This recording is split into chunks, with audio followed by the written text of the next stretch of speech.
Johan, what did you take away from this morning's conversations? How did you? Was there something that you could crystallize and translate to us in terms of some kind of consensus, or what struck you most? I was struck by one thing which I felt was missing, and that was solutions. And a fascination with nonviolence as a method, but a lack of clarity as to what it leads to. And I find that in most of the world. Nothing particularly new about it. And I'd like to dig a little bit into that, if you don't mind. You see, I'm an NGO mediator. It's a book called 50 Years, 100 Conflict and Peace Perspectives. I have been mediating in about 150 conflicts. 20 of them are marriages. If you want some nice stories about marriages, we could maybe do it afterwards. But you will never find me, of course, mentioning any names. I have met a fair amount of the world's presidents, prime ministers, and foreign ministers. And I have been practically speaking, all the conflicts you know about geopolitically. So you may ask yourself, what's my entrance card? I'm a, let us call it, left-wing social democrat. Religiously, I'm a pagan with Buddhist spots, looking a little bit like a Dalmatian dog, sort of hopping around. I have a PhD in mathematics and a PhD in sociology. And I'm known as the kind of father of peace studies, but mediation is what I do most. Well, I'll tell you what my entrance card is. Fairly well thought through solution. They are dying to hear it. They are not dying to hear your analysis that your conflict started in 1853 and things of that kind, and then your brilliant PhD outline for that one.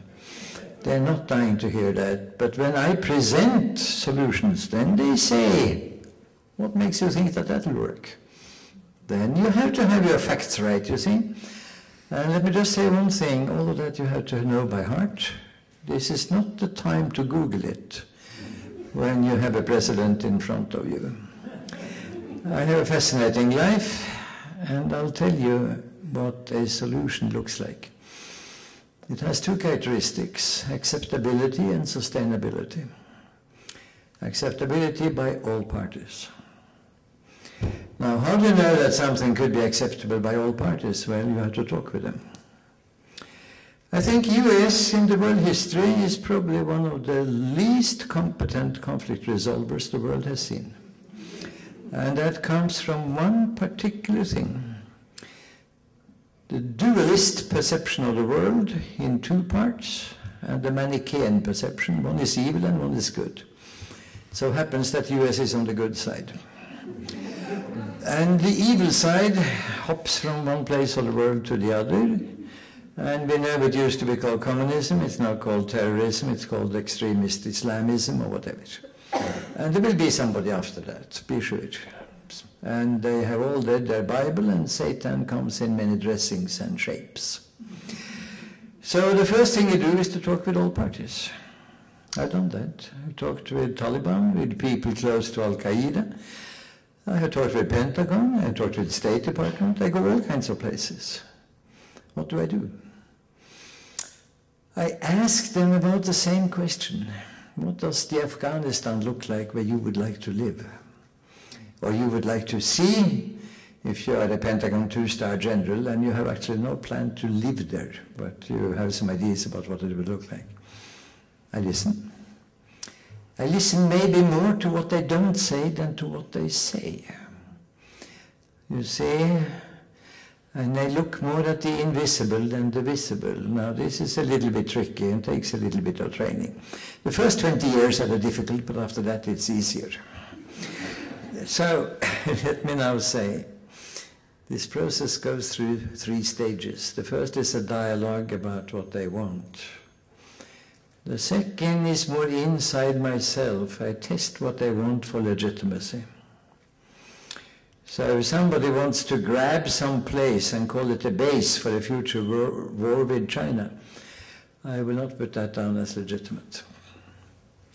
If somebody wants to protect his country from more invasions, this is the war to stop all invasions, I put it down as legitimate.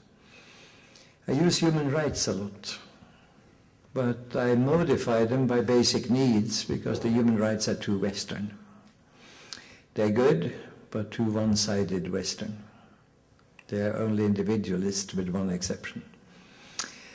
Then, what is the real trick in mediation? Is that you take the legitimate goals on all sides and give up the idea that there are only two parties to the conflict. In Yugoslavia, I work with 27, 17 inside the country and 12 from the outside. And I've lived there a couple of years, I know it relatively well. Was the Director General of their international university. And it's a colossal job, you see. And you try to construct something where each party can recognize himself, herself, itself, and its legitimacy. And you paint it on the wall, and it should be compelling. Well, you'll find 100 of them in this book, and some of them have worked quite well, some of them international. We sow seeds, and what happens when you have an idea is expressed by Arthur Schopenhauer, the German philosopher, who said when somebody has a new idea, the first reaction is that people are laughing their asses off, the most ridiculous they ever heard. And the second reaction is, what is he after? Is he after power? It's suspicion. And the third reaction is a politician who stands up and says, it's always been my opinion. I've had that one, and that is where I have to keep silent, you see. Yeah, not so easy for an eloquent blah blah academic to keep silent. So what does the solution look like? Well, there are very many things to go into, but I'll just pick up one point. People say there are 22 Arab states and 56 Muslim states. Nonsense. Complete nonsense. Western nonsense. Practically speaking, all those borders were drawn by us. Practically speaking, no border is genuinely theirs. Between Turkey and Iran, yes. Otherwise, they're drawn by us. There are not 22 Arab states. Israel's conflict is not with Palestine. It's with the Arab nation and the Muslim nation. It's a serious conflict. 350 million in the Arab nation, 1,560 million in the Muslim nation. As against 13.9 million Jews in the world, 1.9% of the US population lives here. Now, what's the solution to that? Well, what they are longing for somewhere is to get out of the state system into a region and into what they call an ummah, the community of the believers. They know perfectly well that the state system is around in the world, will still last for some time, and they are adjusting to it, and that adjustment process is terribly difficult. Am I a Muslim or am I a citizen? It's a riveting existential problem. They had that one to struggle with. Turkey has found a kind of solution. Under the leadership of Davutoglu, Erdogan and Gül, the triumvirate that is right now running Turkey.